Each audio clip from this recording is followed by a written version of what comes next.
আসসালামু আলাইকুম, সবাইকে শুভেচ্ছা অভিনন্দন জানিয়ে শুরু করছি মোহাম্মদ হাসান গাজী। আজকে আমি আসলে বঙ্গোপসাগরের একটা নির্দিষ্ট এলাকায় আসছি। এখানে কিন্তু খুবই সুন্দর একটা জায়গা। বঙ্গোপসাগরের যে নোনা পানি, তার পাশে যে এরকম সুন্দর পরিবেশ রয়েছে, আসলে সেটা দেখা কিন্তু খুবই একটা রোমাঞ্চকর বিষয়। এটা কিন্তু আসলে এখানে মিষ্টি পানি দান করছে, এবং এদিকে সবজি গাছ, প্রচুর লাউ কিন্তু ধরছে এখানে, লাউ গাছ, এবং নিচে কিন্তু মাছ। এটি কিন্তু টমেটো গাছ।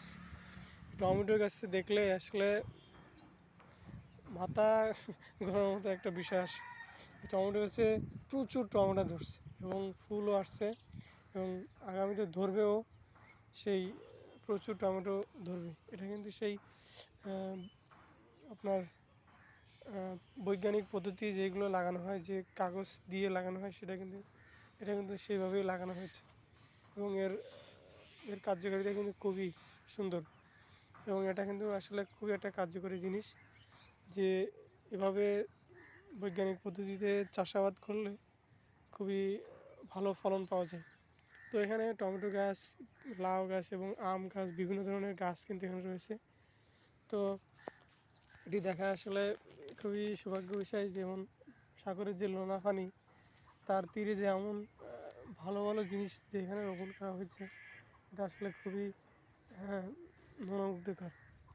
এদিকে দেখতে গেলে এটা এটা একটা এটা ছোটো একটা কুয়া, এবং এখানে পানি সেচ দিয়ে কিন্তু সমস্ত জায়গা দেওয়া হচ্ছে।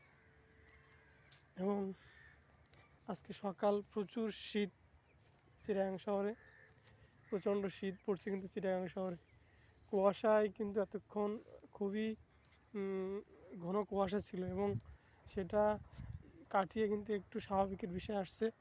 সূর্য উঠেছে, এবং সূর্য ওঠার পরেই কুয়াশাটা কিন্তু একটু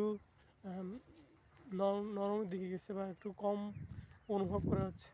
এটা কিন্তু হাইব্রিড টমেটো, বড়ো বড়ো টমেটো, হাইব্রিড টমেটো কিন্তু এখানে লাগানো হয়েছে। প্রচুর টমেটো হয়েছে, এটা না দেখলে আসলে বোঝার অবকাশ নেই যে এখানে কত পরিমাণ টমেটো হয়েছে। এখানে সবাই কিন্তু সবজি চাষ করে লাভবান হয়েছে, এবং খুবই সুন্দর একটা পরিবেশ কিন্তু তৈরি হয়েছে। আসলে আপনাদেরকে এগুলো দেখানোর জন্য আজকে বিষয়টা তুলে ধরলাম, যে এটা খুবই সুন্দর। এটা আমার ভালো লাগছে, এজন্য আসলে আপনাদেরকেও দেখানোর চেষ্টা করছি। এদিকে প্রচুর ঘাস, এবং লোক কিন্তু ঘাস কেটে নিয়ে যাচ্ছে, এবং খুবই একটা রোমাঞ্চকর বিষয়। তো আজকে এ পর্যন্ত দেখালাম, পরবর্তীতে অনেক কিছু দেখাবো। আসসালামু আলাইকুম।